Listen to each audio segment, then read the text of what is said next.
periods, they're pregnant, on maternity leave, or suffer miscarriage. If you've got a story to tell, then please call in or text us. Live from London, this is The Late Show with Noreen Khalid on Teachers Talk Radio. Tune in live on the Podbean app or desktop player. Just head over to www.podbean.com/LSW/TT Radio or search Teachers Talk Radio. Follow the hashtag TT Radio. Hello, and a very warm welcome to you.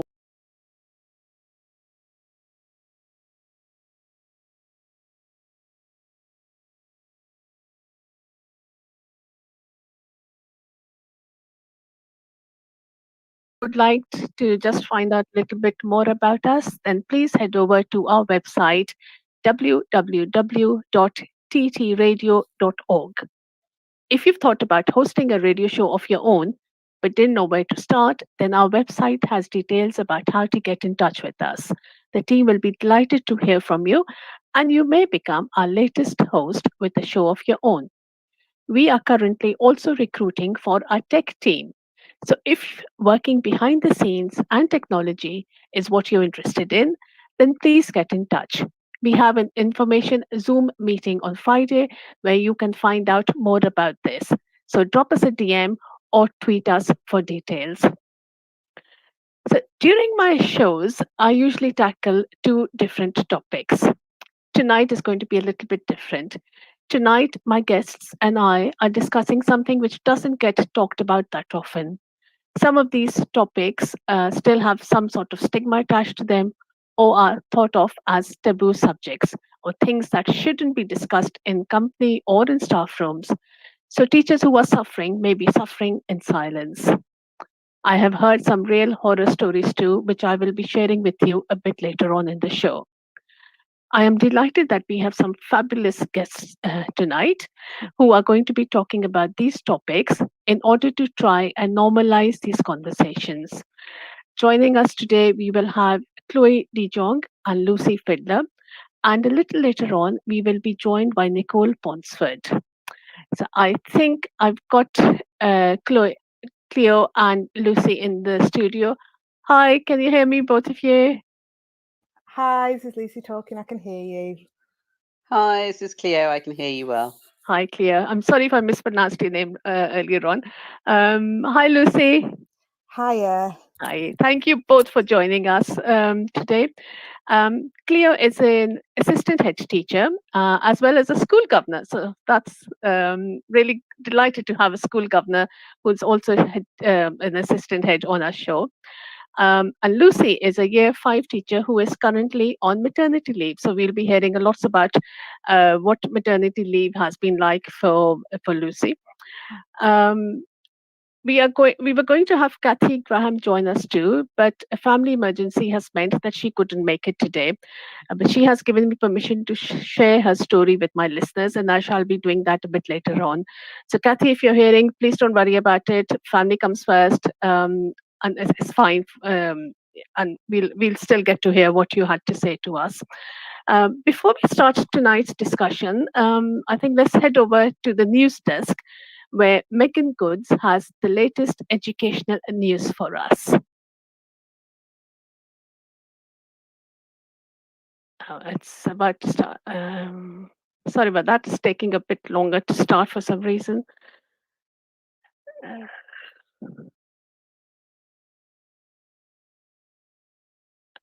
I think I'll let it buffer along and then. Right. Well, I'll continue with that, and hopefully that will start when it wants to. Oh, here we go. This is Teachers Talk Radio, and this is Teachers Talk Radio News with Megan Goods. This is your latest Teachers Talk Radio News.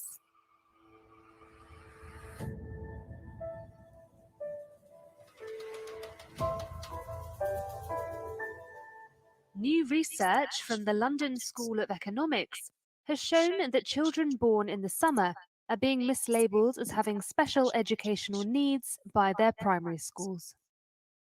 Using census records for over 6 million children who were in state primary schools over the years 2008 to 2018, Dr. Tammy Campbell found that among children reaching Year 6 in 2018, 16% of autumn-born girls had been attributed SEND support at some point during primary school, compared to 26% of summer-born girls.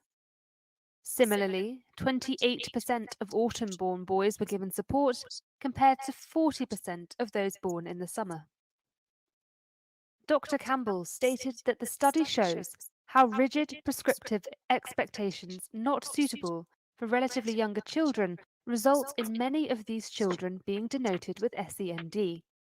And then the system that has created these needs cannot or will not meet them.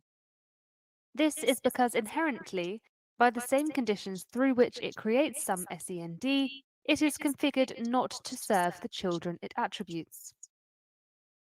It is configured instead to denote children as sufficient, good, meeting standards, expected level, or deficient, not good, not meeting standards, not at the expected level. This, the evidence begins to suggest, may contribute to increasing numbers of children being forced from the mainstream system. Teachers and schools are spending increasing portions of time serving the needs of the centralized assessment and accountability system, delineating children according to its dictates, rather than working with individuals to ensure learning, progress, and inclusion.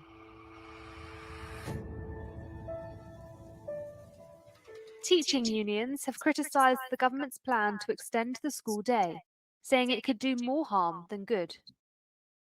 The plan has been drawn up by Sir Kevin Collins, the government's Education Recovery Commissioner, and proposes a minimum 35-hour week and 100 hours of additional schooling. However, opposition from the Treasury could see the plan receive 10 times less funding than originally proposed, meaning the implementation of the proposal could fall short. Education spokespeople have been critical of the plan so far, with concerns over the impact on staff well-being and students feeling they are being punished for circumstances beyond their control. Criticism also centred on Ofsted's role in overseeing the rollout of the extended school day. That was your daily education news briefing.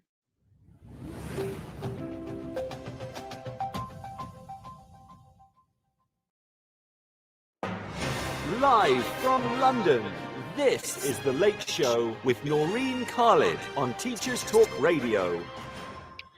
Good evening. It's just after 8 o'clock on Wednesday, the 2nd of June. I'm Noreen Khalid, your host on The Late Show, and we are live on Teachers Talk Radio. Today, we will be discussing issues that teachers face when they are on their periods, are pregnant, on maternity leave or adoption leave, suffer a miscarriage, undergo IVF, or are starting menopause, etc. Live from London, this is The Late Show with Noreen Khalid on Teachers Talk Radio. Tune in live on the Podbean app or desktop player. Just head over to www.podbean.com/LSW/TT Radio or search Teachers Talk Radio. Follow the hashtag TT Radio. Welcome back, everyone. So, like I said before, we have Cleo and Lucy joining us, and a little later we'll have Nicole Ponsmart joining us as well. And the topics we are talking about today are something which don't get talked about that often. My guests and I are trying to normalize these conversations, because when these topics don't get talked about, it's teachers who have to suffer in silence. So the various topics we'll be talking about are teachers who cope with periods during school hours, going through pregnancy, going on maternity leave or adoption leave, undergoing IVF treatment, miscarriages, those who have been unfortunate enough to have a miscarriage, and finally those who are going through menopause. So these are important topics which need to be discussed, and they shouldn't be taboo subjects any longer, and that's what we're trying to do. So let's start first with talking about periods. Now, during the show, I'm going to share with my listeners things which people have shared with me. Some of them are anonymous. Some have decided that they wouldn't mind their names being broadcast. So I'll. The important thing is to share these stories so that everybody who may be going through something similar doesn't feel that they are alone out there.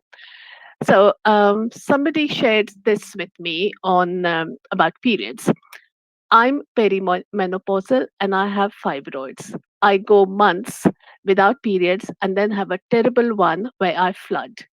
Double sanitary protection, changing ideally every hour. This is not always possible depending on timetables.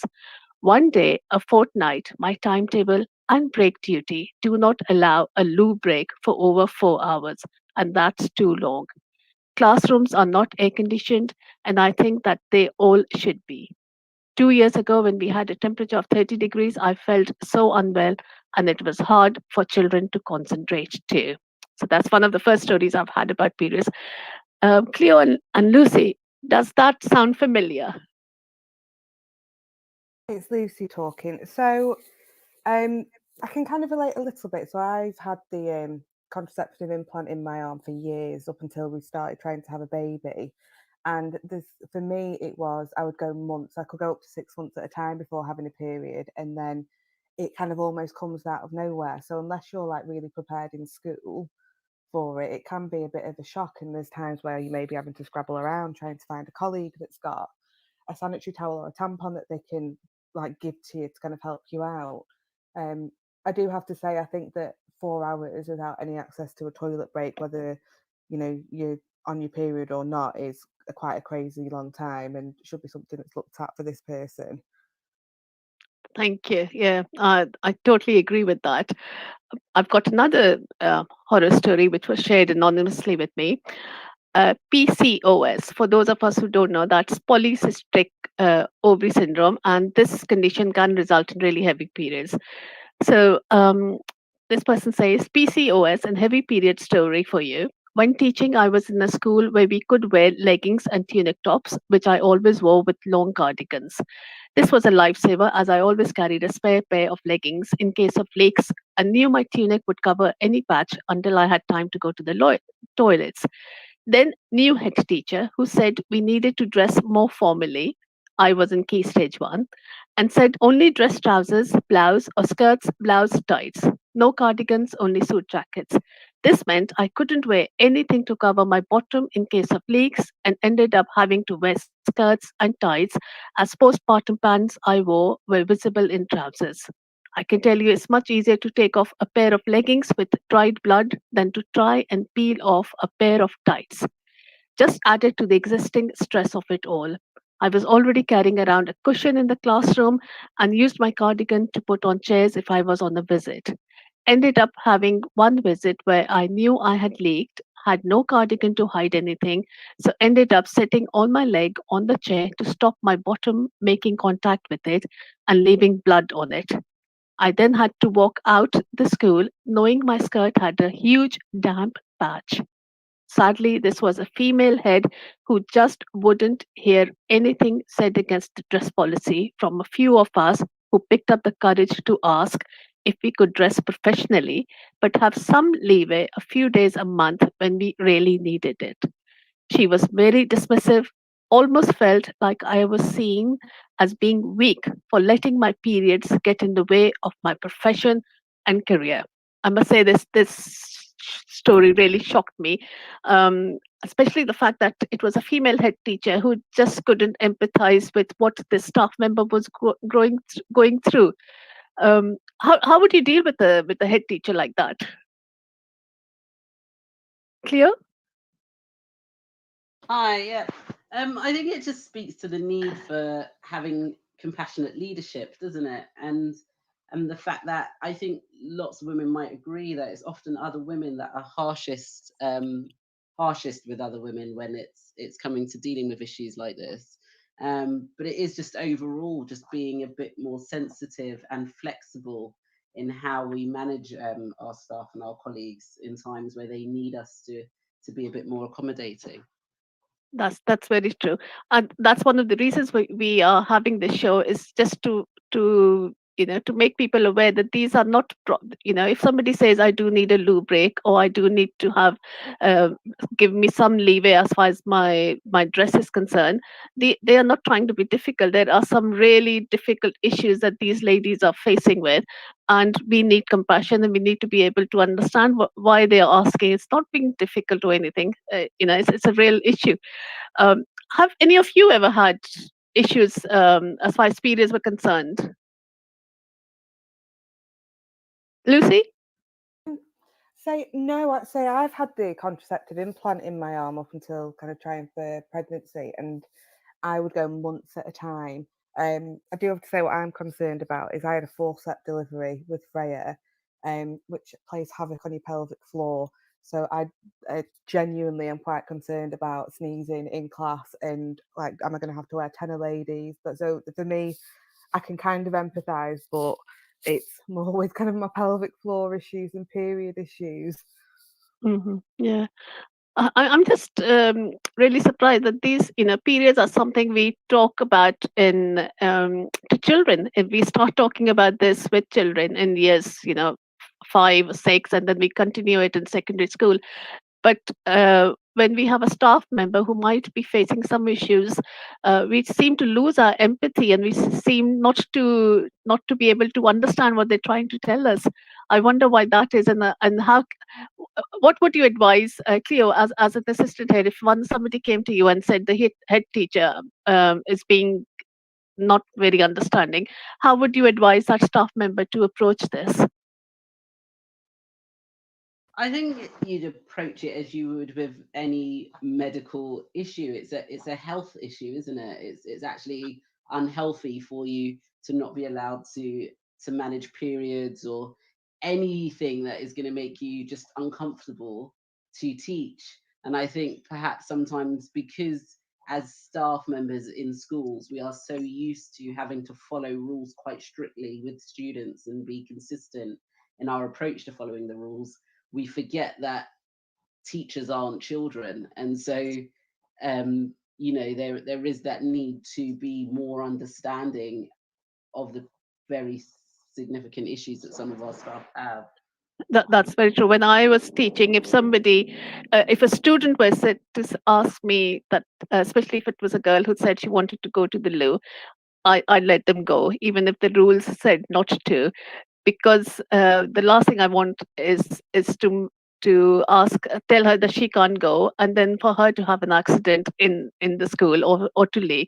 So I think a bit of compassion is really needed, I think. um, right. If we go on to talking about pregnancy, I've got another something shared with me. I'll read that out. I became pregnant by accident in my second year of teaching. I told my head of department, and she told me to have an abortion. Said I wouldn't cope with the workload, and it would have a negative impact on my teaching.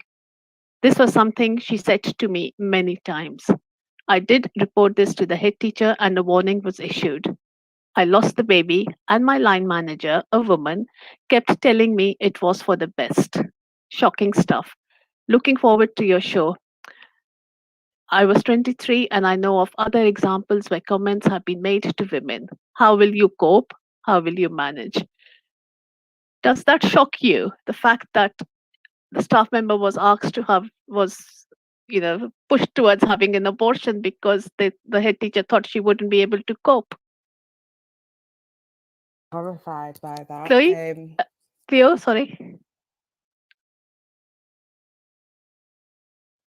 I think we may have lost Oh, Cleo. sorry. Lucy, I what think about Lucy you? was replying then, wasn't she? So I'll let Lucy respond. Okay, sorry. Um, Yes, as Lucy?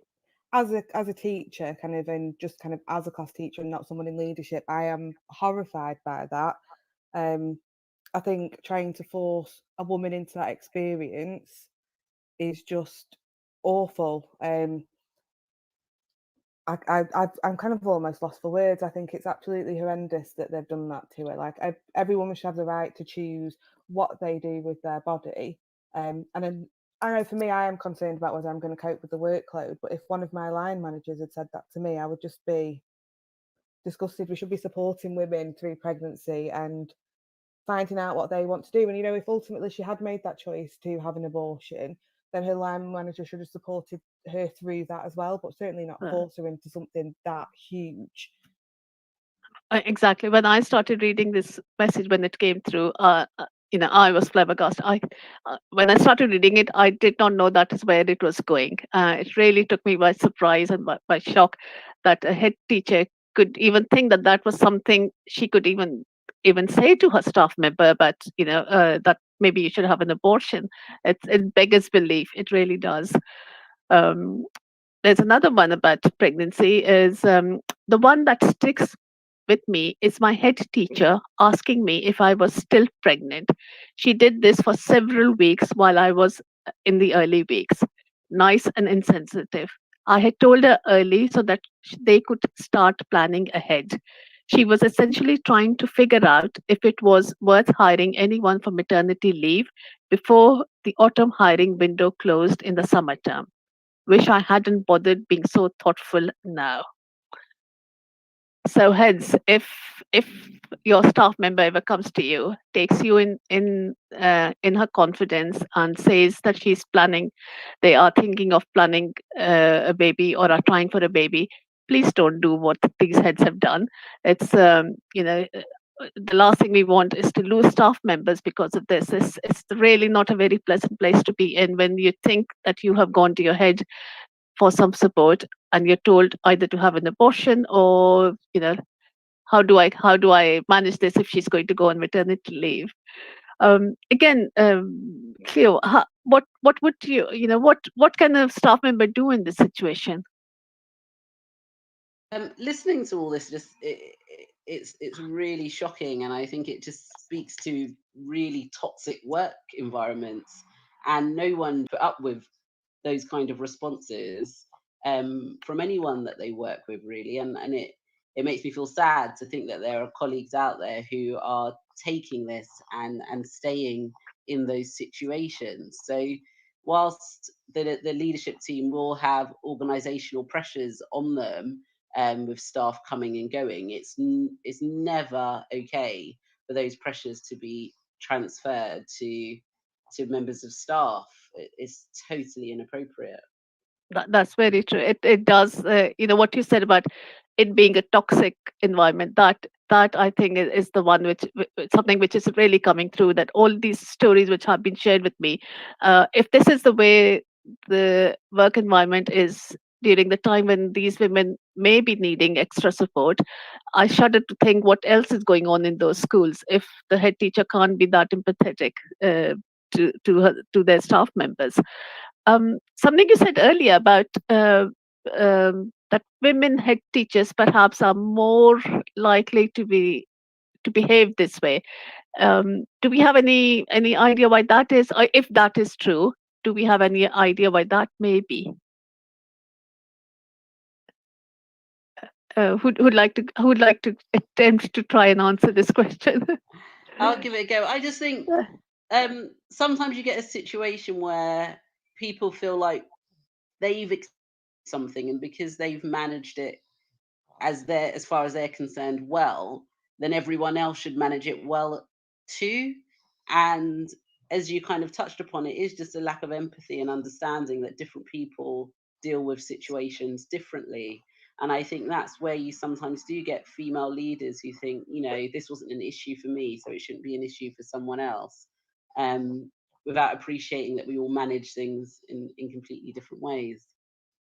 That's very true.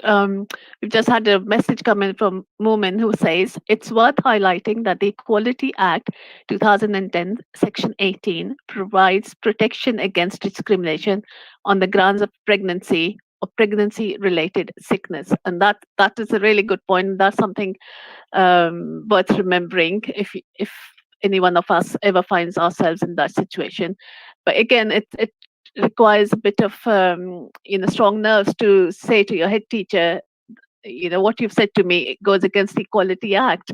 if the environment is that toxic. So maybe there is a place for unions to be able to support support the union members around this.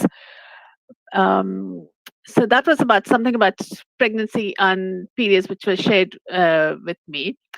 Um, Somebody also shared something about IVF. Now we know that not everybody can conceive naturally when they want to. Some women, some couples will have to undergo IVF fertility treatment in order to conceive, in order to have a family they wanted.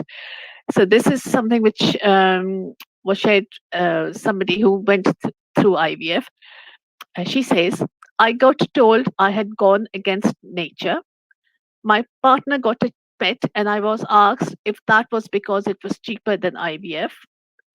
People assume that you aren't having sex often enough or you're not doing it properly. I got told that I should buy good perfume and nice underwear if I was to conceive. She was also told that she would go to hell for all the embryos which had been destroyed. This lady finally, when she did conceive, she had to have a C-section after 60 hours in labor, and she was told that she hadn't actually experienced childbirth because she had had a C-section. Again, when I started planning for this program, for this show, I put a call out for people to share stories. I never thought I'd hear such shocking horror stories as these. I have had a C-section. Again, it was after a really, really long, protracted labor, and I had to have it because that was an emergency C-section. And if somebody said to me I hadn't experienced childbirth, I wouldn't be responsible for my actions. So again, it goes back to needing empathy for us. Um, Lucy, when you became pregnant, how did the school deal with that? Listening to all these horror stories, I always knew my school was supportive, but I kind of even more so know how supportive they are. Um, they were great with me. I had a class that had some challenging behaviour, so I told my team leader really early on, just so it was something she was aware of, because there's a couple of children I had in my class that had the potential to be quite volatile. Um, I also really suffered with morning sickness. I actually ended up in hospital on a drip because I was like severely dehydrated. But they were just so supportive. So they knew like if I needed to kind of run out of class, my TA was just an absolute godsend, and he would kind of keep everything going for me. I mean, for me, it was even little things like we went swimming, and the team that was around me, they would not have me standing up on the bus. They'd be like, sit down. I was quite early on at this point. So they were fantastic with me. They were so supportive. They checked, like I had people checking in all the time to make sure I was okay. Um, like obviously, if anyone who's thinking about getting pregnant, or if you are pregnant or kind of in the early stages, you need a risk assessment. So all of that was sorted out. So I actually feel really lucky with how well my school looked after me while I was pregnant, and I was put kind of on working from home as soon as the guidance came out. My head teacher rang me and was like, "I don't expect to see you now." Obviously through COVID and the pandemic. So yeah, I feel really lucky now, like even more so hearing some of these horror stories. I think it's good that we've heard your story as well. That although the horror stories are really really shocking, but that's not to say that everybody is going through this. There are some really good senior leadership teams out there. There are some really good heads out there who will try and make it as easy as possible for their staff members. It's just trying to ensure that everybody has the same really good experience that you have had, and that's really important. And hopefully. Maybe they don't realize how horrible they are being, and just maybe hearing these stories, they might realize that that's how shocking that behavior is, and how they come across to their staff members. So I hope that's if one thing can be accomplished by this show is maybe if we can change the behavior of one head teacher, one member of staff, one member of the senior leadership team, that would be, I think, a really good outcome of this show. So having dealt with IVF, the next thing I'd like to talk about a bit about is miscarriage. But before that, I'm going to stop to head over to the news desk where Megan Goods has the latest educational news for us. This is Teachers Talk Radio, and this is Teachers Talk Radio News with Megan Goods. This is your latest Teachers Talk Radio News.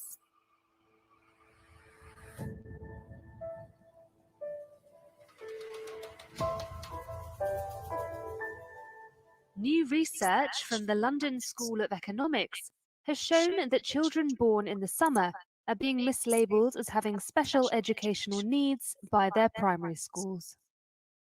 Using census records for over 6 million children who were in state primary schools over the years 2008 to 2018, Dr. Tammy Campbell found that among children reaching Year 6 in 2018, 16% of autumn-born girls had been attributed SEND support at some point during primary school, compared to 26% of summer-born girls.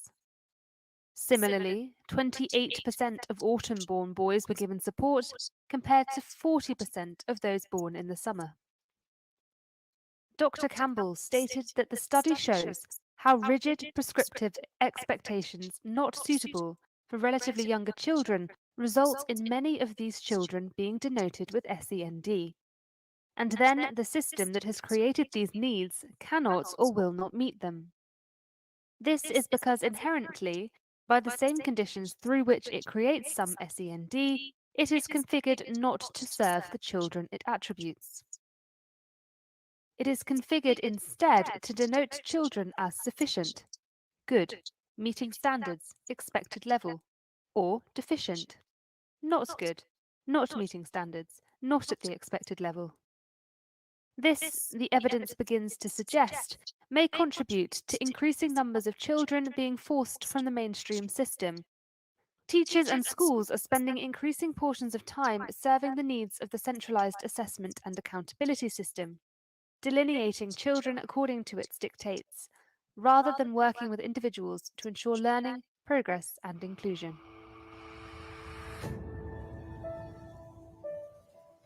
Teaching unions have criticised the government's plan to extend the school day, saying it could do more harm than good. The plan has been drawn up by Sir Kevin Collins, the government's Education Recovery Commissioner, and proposes a minimum 35-hour week and 100 hours of additional schooling. However, opposition from the Treasury could see the plan receive 10 times less funding than originally proposed, meaning the implementation of the proposal could fall short. Education spokespeople have been critical of the plan so far, with concerns over the impact on staff well-being and students feeling they are being punished for circumstances beyond their control. Criticism also centred on Ofsted's role in overseeing the rollout of the extended school day. That was your daily education news briefing.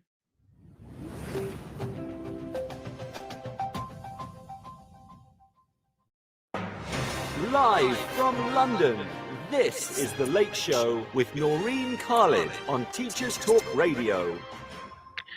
Good evening. It's Wednesday, the 2nd of June, and I'm Naureen Khalid, your host on The Late Show, and we are live on Teachers Talk Radio.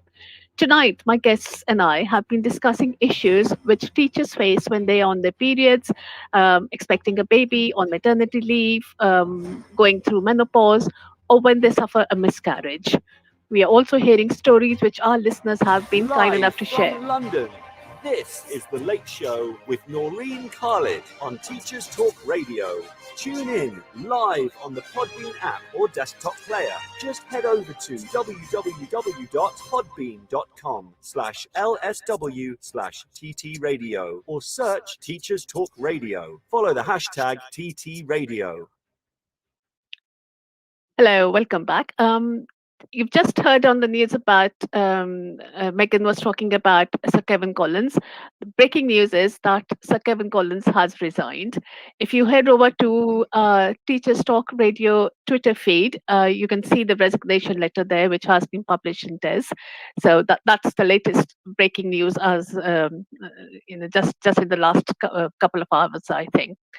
I think we've got Nicole in the studio. Hi, Nicole. Hello, how are And you? I'm fine, thank you. How are you? Yeah, good, thank you.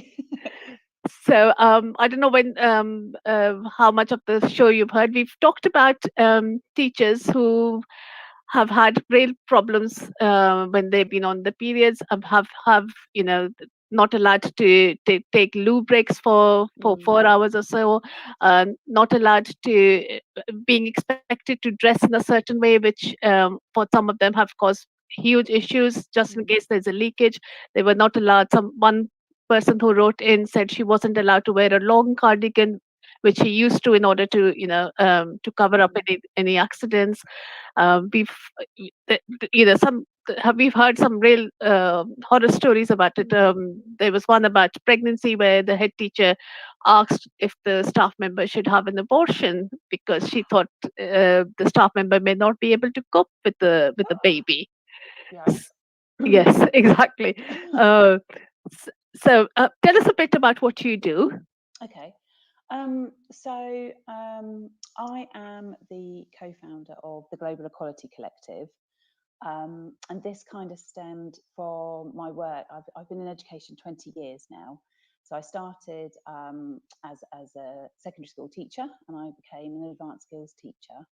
I was really fortunate at the very start of my career. I was nominated for a teacher award, and that allowed me to write and do teacher training. So I've basically done, I did that sort of hand in hand. Um, I had to leave the classroom when I had my oldest son because I couldn't do flexible working, and he had needs that I just couldn't do it. And it started to kind of occur to me, although I'd done a lot of work around inclusion for the students, that there were also a lot of inequalities when it came to teachers. And in fact, a lot of the kind of more negative teacher attitudes we have, they also impact on the students' experiences.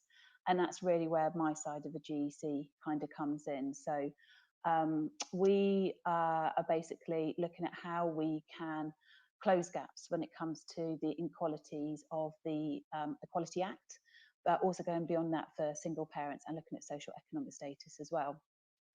And a lot of it is kind of due to, not just our experiences, but the experiences of teachers and school leaders and parents that we talk to as well. So the GEC, we look at homeschools and businesses because we don't think diversity and inclusion can really be combated if you just take one area. We bring together the kind of the best the bunch, the people that are out there really making a difference. So either individual change makers, grassroots organisations, academics, authors. And so now our collective of subject matter experts, we've got about 350, which is something I'm very, very proud of. And for Kat and I, we are both working mums. We've both got 3 young children. We've had our own journey when we've kind of come to that. And so we basically listen to what's going on out there. But one of the reasons I was really interested in this, a lot of the work that I've done around maternity and miscarriage and periods and menopause, a lot of it's due to my own route, but it's made me really curious about what help is out there. And so at the moment, we launched the GC app, which is our uh, well, we say it's an app, but it's sort of benchmarking. It's everything you need to help you with your course with diversity inclusion. And I'm actually at the moment creating a piece on, I'm calling it Bloody Women, which starts at periods and goes all the way through to menopause. And looking at the differences in menopause. There are differences when it comes to race. Black women's symptoms will be different to white women's, for example. Asian women go through menopause at a different age. I'm looking at how it impacts you if you have to go for fertility. You're looking at surrogacy and how you can help your school employer, because they are an employer, you with that journey.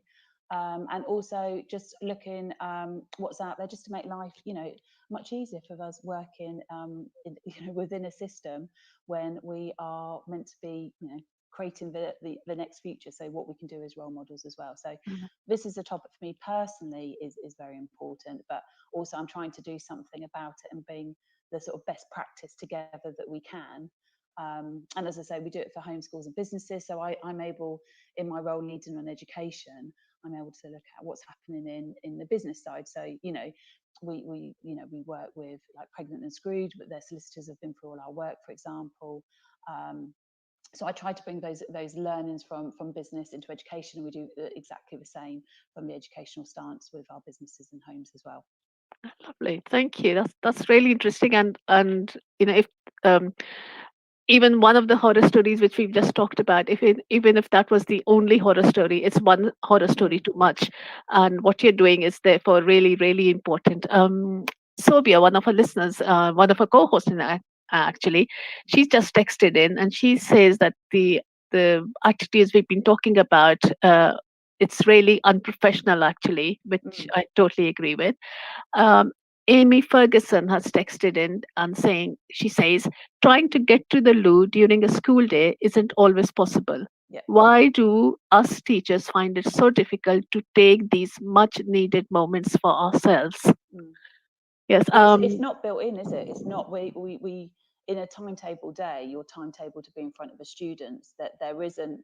I mean, even logistics. If you're working on across sites, or you have to go to multiple rooms, um, you know how hard it is to get there in between. So you kind of, it's almost like an in joke, isn't it, that teachers have got great bladders because you don't really have a choice. And I think there is actually, when you consider that teaching is still a workplace, we actually are covered by laws. There's HR regulations with the way that we work. We choose not to challenge it a lot. There's a lot of things that I think we try to keep our head down about. As teachers, I think we're a very conscientious group, even to our own detriment. And there's always the argument about putting the children first, but I think when it comes to parenting, people will say, as I said to me, happy mum, happy kids. I think if you've got a happy workforce, you tend to have happier students. And sadly, I think the horror stories I've heard. I mean, I remember working in a school, and one of my colleagues actually started having a miscarriage in front of one of her students, one of her classes that she had. I know that when I had a couple myself as a teacher, and I didn't know how to ring up and what did I say? Yeah. How do I put into words Yeah. how much time I allowed off? All those things, because we're not informed in where we stand with the legalities, and that's a leadership issue, but it's also we don't know where to find those things. And so that's what I'm trying to do with the GEC app, is create all that information, so we will signpost you to all the legalities that are out there that you're entitled to know. And if your school isn't sharing that with you, that will be pinpointed for the leadership team doing the app, but also it will empower those employees, the staff members, the volunteers, etc., who have access to that training, to find it all in one central place. Because it's hard to find out where you stand when you're trying to balance that against your marking, or your home life, for Right. example. Yeah. So I think it's a case of trying to really sort of educate the educators in all of this. Oh, that's very true. Cleo, earlier on the show had said some of the things which we were talking about, that it points to toxic working Mm, environments, and I was thinking that if I were still teaching and I was in a class mm, and I really needed to go, for example, if I had leaked or if I had mm, just started my period and I needed to get to the loo, mm, if it wasn't a toxic environment, obviously I cannot leave there's safeguarding to be considered. mm, I cannot walk out of the classroom leaving 30 odd children without an adult supervising them.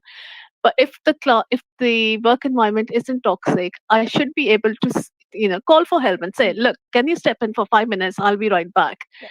And that's what we need. That's that teachers Mm. can call for help when they need to.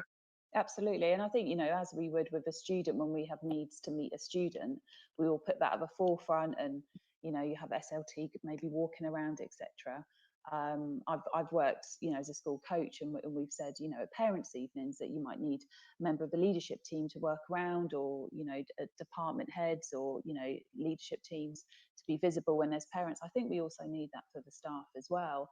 I mean, the times it would be needed would be very few and a minority, but I think to feel that you've got that security and that understanding, and I think it kind of comes into what I was saying about the teachers' attitudes. We try to leave things at the door. You leave your life at the door, and actually, for mental health, that is not a good way to live. And to be employed in those kinds of environments as well. And I think that if you have a medical condition, or you have something that's long running, you should be able to share that with your line manager. And so they would understand that. I mean, very true. They have their periods, and Woman that's has things just that you need to share. That's true. Yeah, it's heavy period. That's a medical thing, which it's not that the teacher. If I were having a heavy period, it's not out of choice, is it? No, Yeah, no. yeah, And exactly. it's a medical need, isn't it? It's a It's a medical need. medical Yeah, condition. yeah. So you wouldn't, if there was a teacher who had type 1 or type 2 diabetes and had to have insulin, you wouldn't stop them having it. But so why? Yeah, exactly. Momin has texted and he says, much work to be done at governance and leadership level, and to ensure that teachers know their rights and are encouraged. That's a very good point about governance. I wonder how many governors actually ask this question about the teacher welfare. But what happens to a teacher? How is do we have any teachers who are going through issues, or if they were, how does the staff, the leadership team, deal with that? So I'm going to take a short break to go to an ad. When we come back, we're going to talk a little bit about miscarriages. So we're back shortly.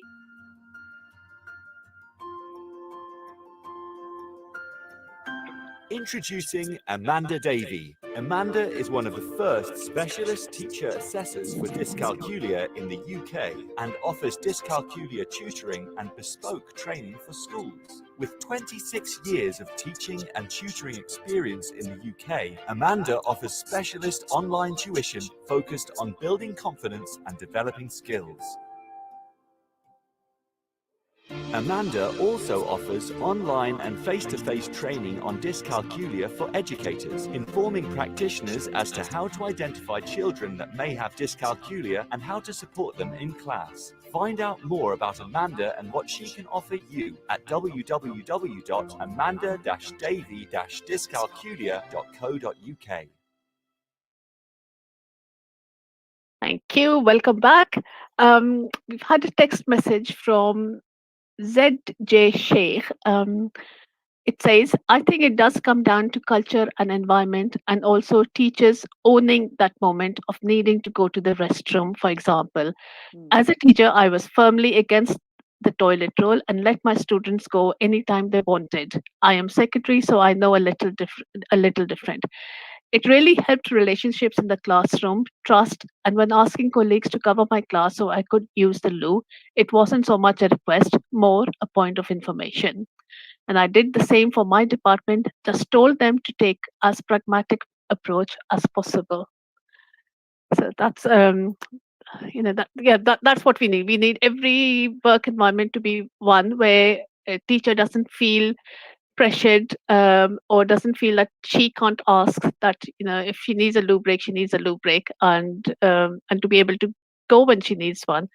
Going on to miscarriages, first little few stats for you.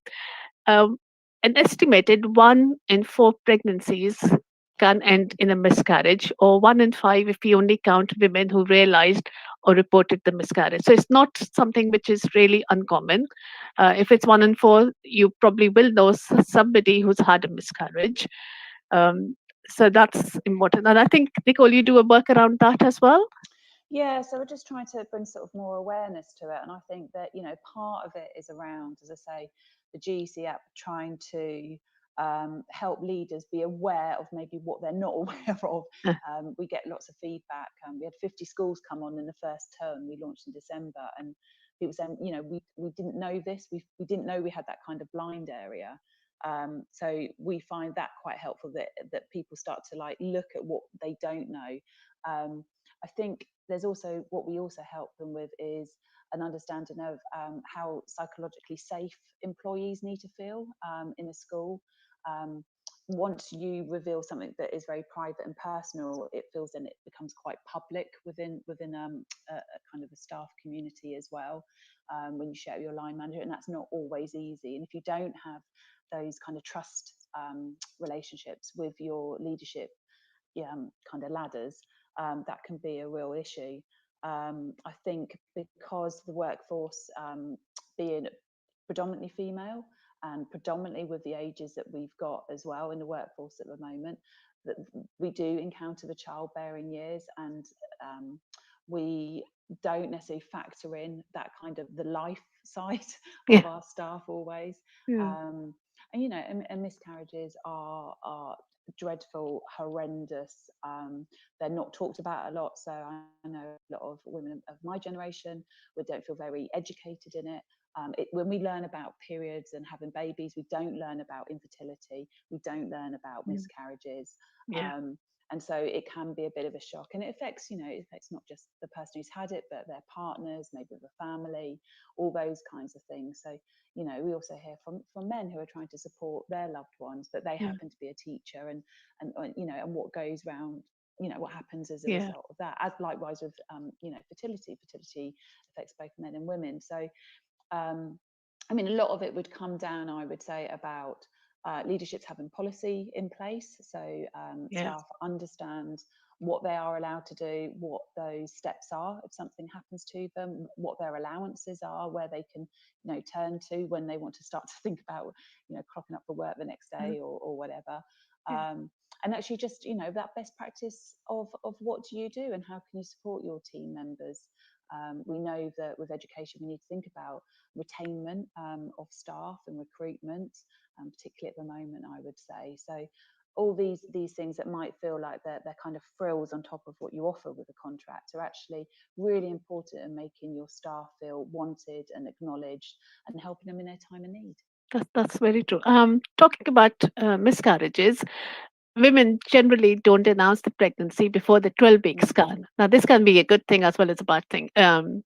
Because if they then have a miscarriage, it becomes harder to tell the people that you were pregnant and now you're not. But on the other hand, if we do start talking about pregnancy before the 12-week scan, it might be easier to announce that you're no longer pregnant, that you've lost the baby. And I think making these conversations easy to have is important, because most women will recover physically after having a miscarriage, but the emotional healing takes a long, long time. It does, May take, yeah. especially when you're basically in an environment when all you see are children True, after true, losing yes. one, which is particularly hard. Hard. I feel, and there are those things around. I mean, I was never a kind of Mother Earth figure with my pregnancies. I had literally all the horrible bingo of when it came to it. So I had terrible morning sickness with my first child. It was bad. With the twins, I ended up actually on medication till I was 20 weeks pregnant because the nausea was so bad. And I think, I did have to tell my, my people around me I was pregnant earlier, because I was, I had morning sickness and I felt horrendous Yes. as I was going through all the hormone changes and getting ready for the baby. And I think if you don't feel you can have that conversation to look out after what you're going through, Yeah. I think it's very important with any kind of element of a pregnancy or being a parent, because you give so much of yourself and your So personality and your life to the teaching profession. I think it's important that that respect and acknowledgement is given back in return. that's- Lucy, how was your pregnancy dealt with school? Did you announce that as soon as you became pregnant, or did you wait for the 12-week scan? Team that I work with, because we're a 3 form entry school, I told them and my head teacher almost as soon as I found out, just because of some behaviours that I had in class. Mhm. And I mean, credit to them, because sometimes schools are like gossip hotspots, aren't they? Yeah. The secret didn't get out. At least I wasn't aware that it got out until I then started to tell people. Um, the office staff knew I was pregnant before I told them, but that's just because of how many times a day I was going down to use their toilet to be sick. But yeah, so I told my immediate team that I was working with kind of on a day-to-day basis. Um, and then kind of as we had scans and we knew everything was okay, I then kind of told more of my Well, that's good. colleagues. Right. I've had a message come through. I've had 3 miscarriages. My first school was amazing, really looked after me, and my CEO kept things highly confidential, not even telling the head teacher why I was off work. Second school, head teachers told SLT I was pregnant. I hadn't even told family yet. It was super early and I was really ill. So a mixed bag, if you're lucky enough, you can get somebody who's really empathetic, really understands what's, or flip side as well. Um, Rebecca Lee, who's on Twitter as well, she's written Becoming a Parent Guide. And in that, she says, when I did return to work, I felt ready and strong enough. I'm thankful to my school for supporting me in a way that it did. I hope that other schools are equally understanding because miscarrying as a teacher presents some unique challenges. If someone in your school miscarries, however early that may be, I'd urge you to give them the time, the space, and support to collect themselves. Encourage them not to rush back as soon as they are physically able, but instead when they are mentally and emotionally ready. And that, like I said before, that is important. That physical healing perhaps can happen quickly for most women who've had a miscarriage. Emotional healing takes longer, and it never leaves you. You always have that in the back of your mind that there was a child who is no longer there, so to speak. Um, another horror story about miscarriages. Somebody was told, at least you can become pregnant. Now, that is again one of the really insensitive, useless things you can say to somebody who's lost a child. It doesn't matter if you can become pregnant or not. It's the fact that they've lost a child at that time. A friend of mine took a couple of weeks off after miscarriage and got a lot of stick for it. So I swallowed my feelings and just carried on. Yeah. As I was saying a bit earlier on, when I was researching for this show, um, I was flabbergasted. I never knew there were such horror stories out there. It has really shocked me, and I think that's another reason I wanted to do this show is because these stories need to be told, behaviors need to be changed. Uh, wouldn't you agree, Chloe? Cleo, sorry. That's fine. Absolutely. I think what this is highlighting is that the schools, we just need to take more of a proactive approach in informing staff about where we stand with these things, and some of these horror stories may have happened in schools where the leadership team weren't even aware that they were being so inconsiderate. So it's about looking at those policies for new staff when they join your school and ensuring that they know that you are the kind of school that will give time and space where needed, and that staff should feel comfortable and open to request it, and it shouldn't be something where people don't know or are concerned or worried about who to speak to or if it's okay to say Mhm. something. You have to actively promote it, I think, as a leadership team, that you are the kind of school that is putting staff well-being as a priority. Uh, you are a governor as well. What would you ask governors to do? What can we do as governors to make sure that this happens in the place we govern? I think in a very similar way to how we operate as a leadership team, it's just about ensuring that the culture in the school is right and that you're questioning that culture and that you're questioning the head teacher and the leadership team about what environment they have and how they are actively promoting it, as opposed to just assuming that it's there. So Hmm. I would be asking my head teacher, how does staff know that you're this kind of place? How are staff regularly reminded that these are the things that are okay in this school? So I think it's about ensuring you're asking the right questions, and getting answers that identify that that support is being promoted with staff in a way that means that staff aren't having to seek it. Right. Very true. So, if there are any governors listening in, could you please tweet us and let us know how would you know that the place that your school is one where a teacher, if she's having problems, issues with periods, if she has, pregnancy issues, if she has miscarried, if she once was on maternity leave, how do you know that your school will be there to support them, that the leadership team will support each and every staff member, that each and every staff member feels that they can approach the leadership team without any fear, and not keep things bottled up. So let me know what you think, and how do you go about making sure that that is the culture in your school. Um, Going on to maternity leave, Lucy, you're on maternity leave right now, aren't you? So how's that going with you? I am, yes. So I'll be going back to work at the end of July. Hmm. Obviously, it's my first maternity leave, and it'll probably be my only one. But obviously, with the pandemic, it's not what I expected at all. So at times it's been really tough. At times it's felt really lonely. Not long after kind of giving birth and my partner going back to work, I did kind of I've suffered with kind of postnatal depression. Um, so it's been not what I imagined. But obviously I love spending kind of every day with my little girl, and now it's coming to the time of me going back to work. I'm like, oh, I don't want to leave her. Um, so yeah, it's been a bit of a mixed bag for me. Um, One thing which I'm quite want to explore is what support is there in workplaces when teachers go back after maternity leave? My head teacher has been fantastic. So you are entitled to kit days, to keep in touch days. Right. So I will be doing some of those before going back to work, because it's with the kind of the pandemic and everything that's been going on.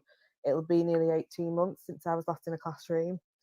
Um, I think kind of the beauty of my SLT is that they know the staff so well. So I am someone who does get quite anxious, and my head teacher knows that about me, and so he tries to mitigate that. So he will check in and see how I am. And I went in and had a meeting with him because I've gone down to part-time hours, and he said, ring me if you're feeling anxious, if you're feeling nervous, give me a call. I might not be able to take your call then, but I can give you a call back. I always start my emails with "sorry to bother you," so he told me off for that and said, it's my job. It's my job to look after you and support you back into this. So stop saying "sorry to bother you." So I think that's been really great, and I know I can go to him and say I'm really worried about this, and he will always find the time to discuss it with me and kind of almost not calm me down because that's not his job, but we find solutions together about what I may be feeling anxious about. Thank you. Clear. What sort of things does your school have in place for staff members who might be returning after maternity leave?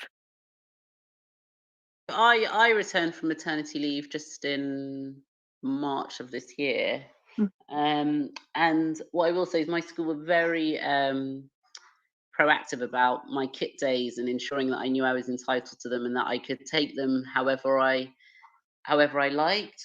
And so I was fortunate that for quite a few of them, I was able to do some online teaching, which meant that, I could ease my daughter into childcare that way while still kind of getting to know some of the kids virtually. And then when I was able to come into school, I was doing that, once a week or so. So it was really helpful to be able to group them and space them as I needed them. Thank you.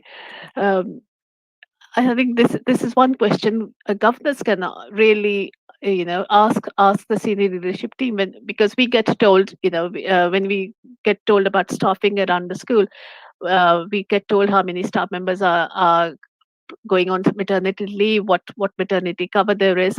I think the one question we should ask is, how will you support that staff member integrate back into the workplace when they come back?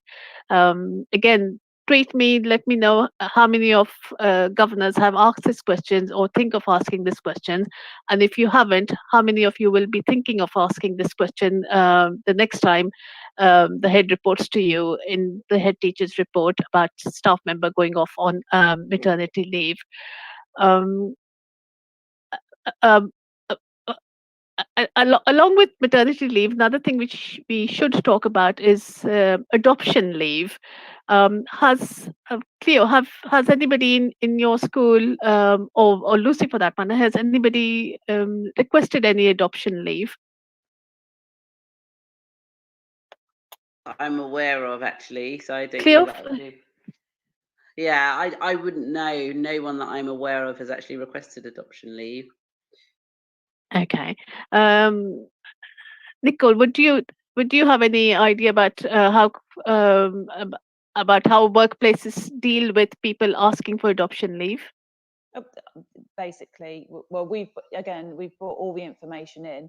You should be entitled to the same allowances. If you look at CIPD, we've put some of those resources in. Some academies have their own policies, so you can just ask your line manager to find out what policies are put in place. And if they don't have those policies for parents in any of these kind of fashions, look at the equality law, and I'm pretty Mhm. sure that they should have them in place as well. So there is help out there. As I say, we've tried to bring it together because it's hard to navigate, but you do have rights. Yeah, You are a member of staff. You have rights to have a life and have these things. So you're entitled to ask totally. these questions. So if your leadership teams aren't providing it, you are entitled to do it. We would normally suggest that you try to do things in a less formal fashion to start with, but like with a conversation, but you can take it formally quite quickly. Um, and if you're a leadership team, is start to put these solutions in place before someone comes and asks you. So I would say, when half terms over, go in, do a 360. If you've read Lean In, you'll know Sheryl Sandberg looked at the parking space that she got nice and close to the front of the Mhm. office when she went to Google, and that's what was then sort of put in place. So look at your your environment, look at what you're asking of your staff, and consider the different viewpoints and the different sort of lenses and perspectives they're coming into the school each day, and think about what your responsibility is as an employer, and do it before That's people ask if you can. that's true. Another thing which was shared with me was, and I quote, women who had requested part-time hours but were expected to do a full role in part-time hours with pro rata TLR, saving the school considerable money, but Mm. treated as though they were lucky to be given part-time work. Women who returned after maternity leave may find their responsibilities had changed, presented in a supportive and positive manner, but leaving an already tired new mum feeling undervalued. These are obviously horror stories, but you never forget them. So, Yeah, yeah. it's disgusting. I mean, it's really interesting. So I'm now talking with a lot of sort of business leaders, corporates, and when you talk about what happens in a modern education system with the staff, people are absolutely appalled. Parents would be absolutely appalled to hear that teachers are living and working with these substandard requests and very old stereotypical attitudes to the way a worker should be. um, and we are in 2021, we've just lived through lockdown, we're starting to now see the benefits of flexible working, which doesn't just mean a job set. It means a whole range of things of looking after dependents, phased retirement, and it's because we're not educated in this. We don't understand HR as teachers, Mm, and we don't like to question. So that kind of creates this perfect storm of when things hit the fan. You feel very vulnerable, you feel very misinformed, and you're not sure what steps to take. But actually, legally speaking, we are covered for this. And if the attitudes aren't there, that's when the choices, are to challenge, to bring more people with you, to speak union representation, to speak to people like us. We'll put you in contact with people for help, because you have rights. You are important and you have rights, and you should be looked after. You are owed that. Yeah, Sobia has just texted in to say that she agrees that there is lack of HR in schools. Um, how do unions cope with this? Shouldn't unions be able to tell all the union members about what their rights are, etc.? My understanding of the work that we've done so far, and also mine of being, serving teacher as well, it would depend very much on that your union representative, Yeah. and kind of the things they're interested in, and then what they've had a chance to look at. So it can be quite patchy and inconsistent, which can be, you can have a brilliant experience, but you can change schools and it can all kind of go to pot as well. Which is again why I think that is one route to look at, but have a look at what else is out there and the kind of information that is freely available that you should be able to have. Check your contracts, look at the policies that are out there. And yeah, I mean, again, as I say, this is basically the work we've done for the last 3 years, is kind of bringing all that information together. So I would say, if you're not sure, come to our website, get the app for your school, or contact us and we'll put you in contact with people in a collective about what you're entitled to. As I say, the academies, quite a lot of them will have slightly different contract laws. The unions, most of them have information around parental leave and these kinds of issues about what you can expect. But yeah, you kind of have to go out there and find that information, unless you're a school leader and you've shared that with your staff as well, which again, I would urge everyone to do. Do you think if, for example, if I were going for a job interview and one of my questions, right in the end, they say, do you have any questions? Yeah. And if I said, what is your policy on maternity leave? How much support do you have? What is your policy on adoption leave, etc.? Do you think the people who are interviewing me may think, well, here she goes. She's planning on becoming pregnant as soon as we appoint her. So because she's asked this question, so maybe we shouldn't appoint her.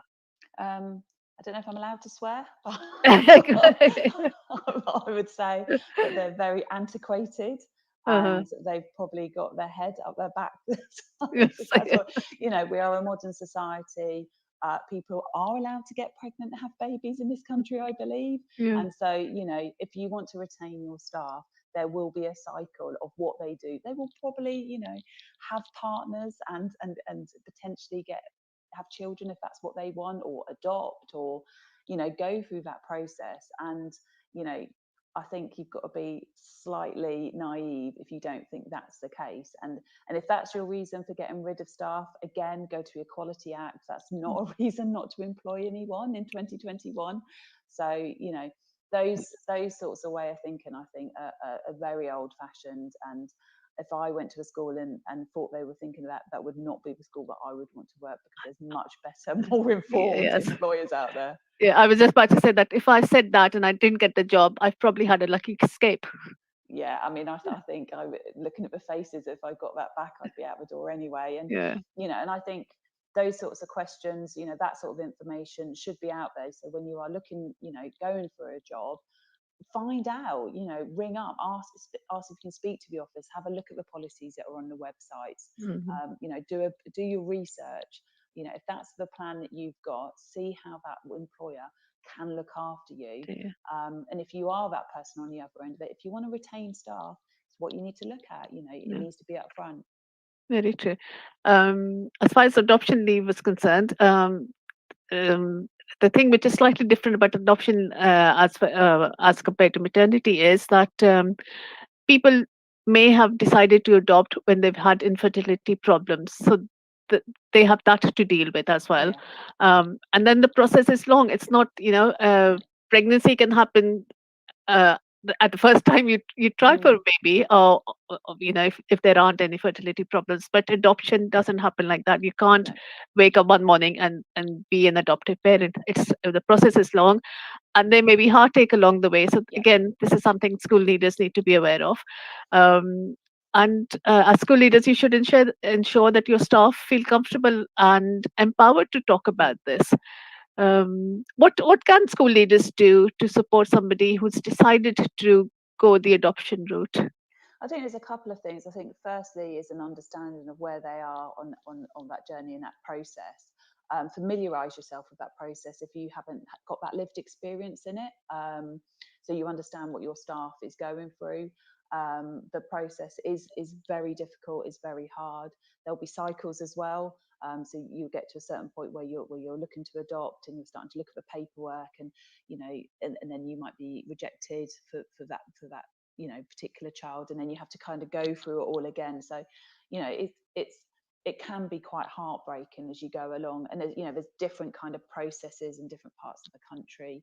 And I think it's just as a kind of rule of thumb is, if anyone going through any kind of medical help or any sort of support they would need with their dependents, it's got to be viewed in the same way. When have a miscarriage, you grieve for that loss, and you need that time before you put your game face on and stand up in front of year 10s again. So I think with education we can't hide in an office and just sort of shuffle paper around. We are out at the front and presenting and trying to be very clued into the cues that the students are giving us. And if we're not feeling that and we're not aware to do it, we'll do it badly. So the emphasis is on the employer to really listen to the member of staff, and as you said, is make sure that they're mentally ready to be productive as a member of your workforce again.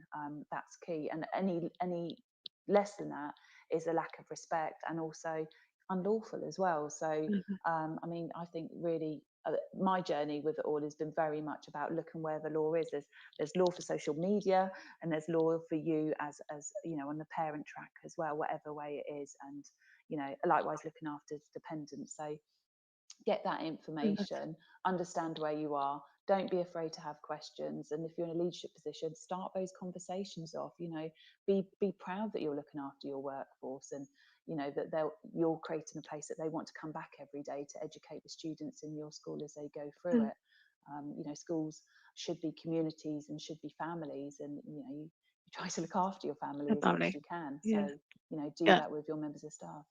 Yeah, I think that's a really important point, that schools should be communities, and every member of the community should feel valued.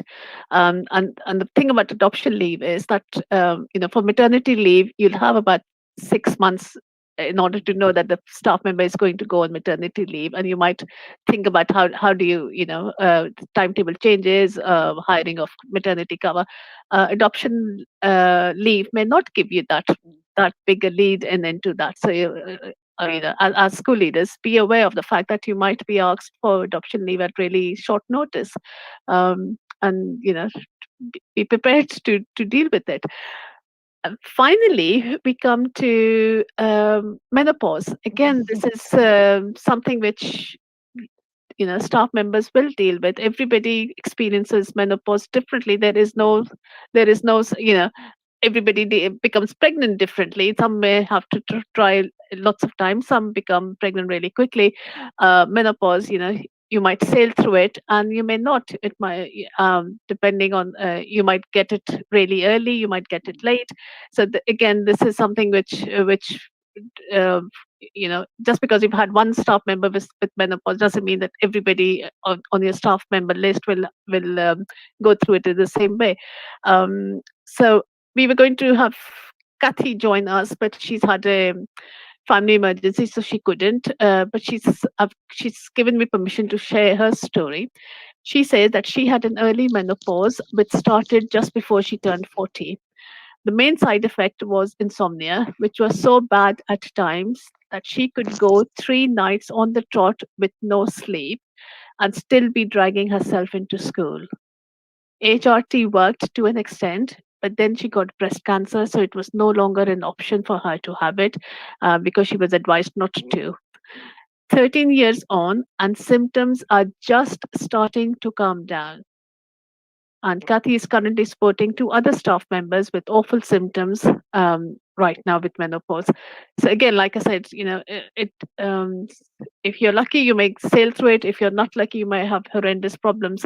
So, Cleo, how do schools deal with menopausal women? It's similar to a lot of the issues we've been talking about this evening, isn't it? That just staff have a right to be treated humanely, and if there are things that are affecting your physical well-being, you deserve to have accommodations made for those things. And I think we've got this. It is an issue in teaching where so many people.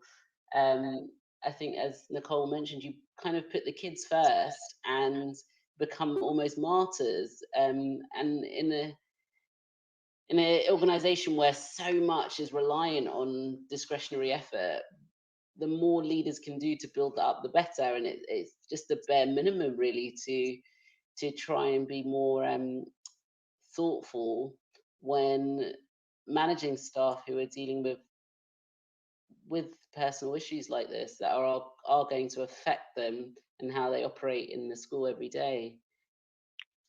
Or do schools have specific policies, or does that just come under a general, policy looking after well-being and health, etc.? Or should school have a specific policy dealing with menopause? It's similar to what we were speaking about in terms of, miscarriages and just the things, big life events that are affecting women. Schools, I think, are obliged to inform staff that they are an organisation that will be compassionate and will accommodate the needs of their staff where this is concerned. So again, I don't think the onus should be on staff seeing if there is something available for them. It should be about the leadership team promoting the idea that we are the kind of school that takes these things into account and will treat you in a way that ensures that you feel valued. Yeah, it comes down to that, doesn't it? That if you value your staff, you'll at every stage of their life, you will treat them as valuable human beings, and you'll do whatever you need to do to make sure that they carry on being productive members of staff and feel valued. Um, And then Nicola, what sort of information does your app have about menopause? So what we have, so when you go through it, we have like a couple of stages. So the first stage is an organisation would do, I call it the Kaplunk model. They do like a 360 on everything with diversity included. So we've taken all the like straws and marbles and we've put it all in. So we will have, do staff feel that they can be authentic and included, like reach their potential, but we'll also go through the policies. And then the second stage of that, which is the bit is my kind of gold bit, the bit I like the most, and that's where the staff get to say. So they get to say, have they seen that there's a menopause policy, for example, and a bereavement one?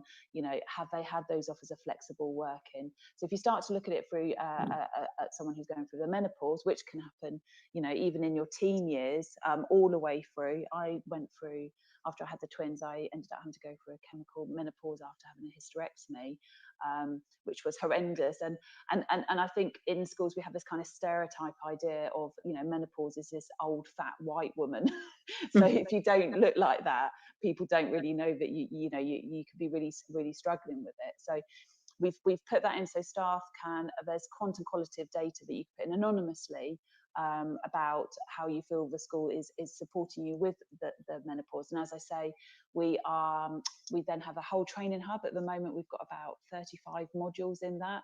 And at the moment, I'm creating a women's health one, which is the bloody women I'm talking about. So for that on menopause, I'm speaking to amazing menopause coaches, people who are working with GP practices to try and get more information around menopause.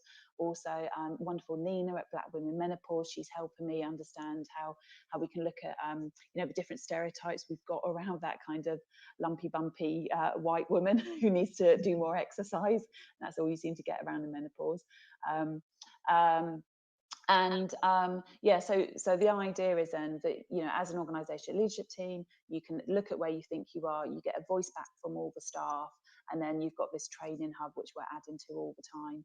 And in that, as well as menopause, what we're trying to do as well is navigate how we have those conversations with men and women. So we've literally just launched something called GEC CPD, which is a safe space, and we're going to be bringing in lots of different webinars with the people that I've already spoken about as well. And I think based on this show tonight and the conversations around it, I want to create one which is just for women, and I want to do another one which is to help men, so the male leaders understand what's going on if they haven't had a kind of a loved one or someone they know go through it, that they can understand and have a little bit more empathy for actually, you know, the day-to-day of what it's like living with this huge life milestone that can really take the rug from underneath you. Yeah, that's the very true. And I think one thing about menopause is, apart from the physical symptoms, there's also the emotional side of it. That is, it marks the end of your fertile years. If it marks a certain point in your age, and so there's a lot of, like everything else we've discussed this evening, that all of these issues are not just physical issues. There's a lot of emotions involved in there as well.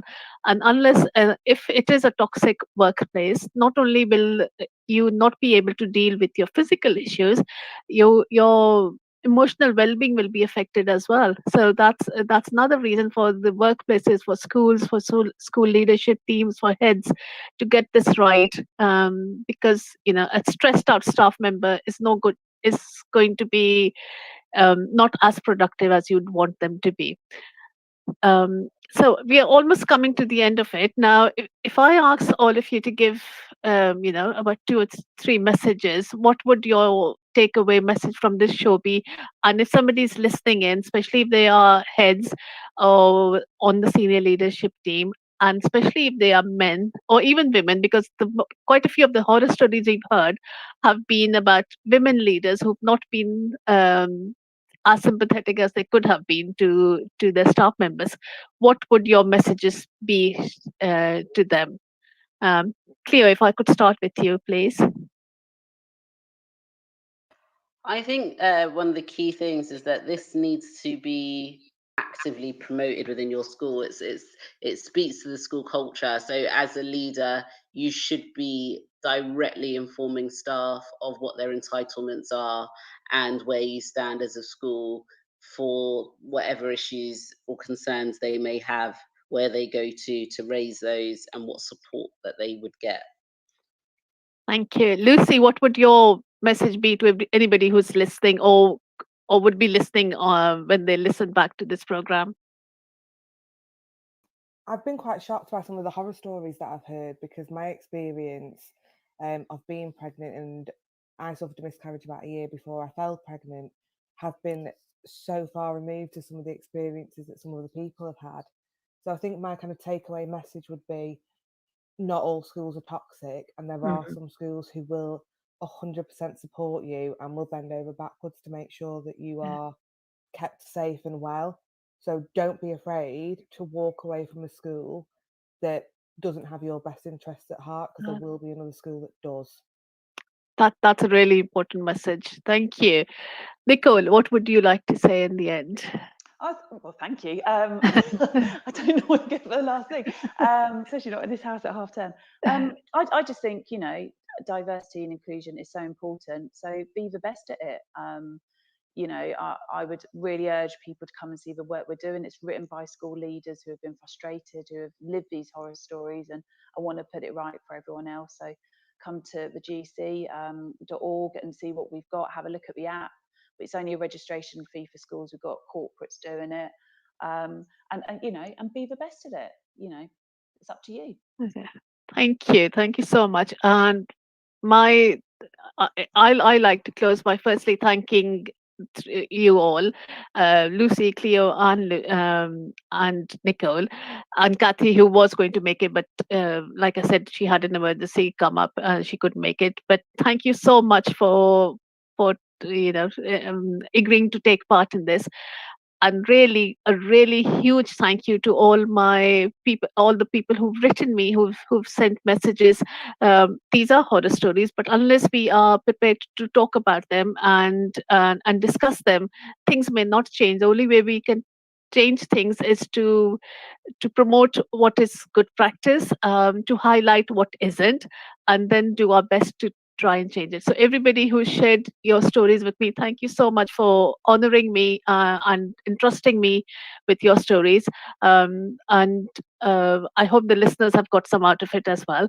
So thank you all lots and lots, and hope you have a lovely evening and enjoy the rest of your half term. Thank you and good evening.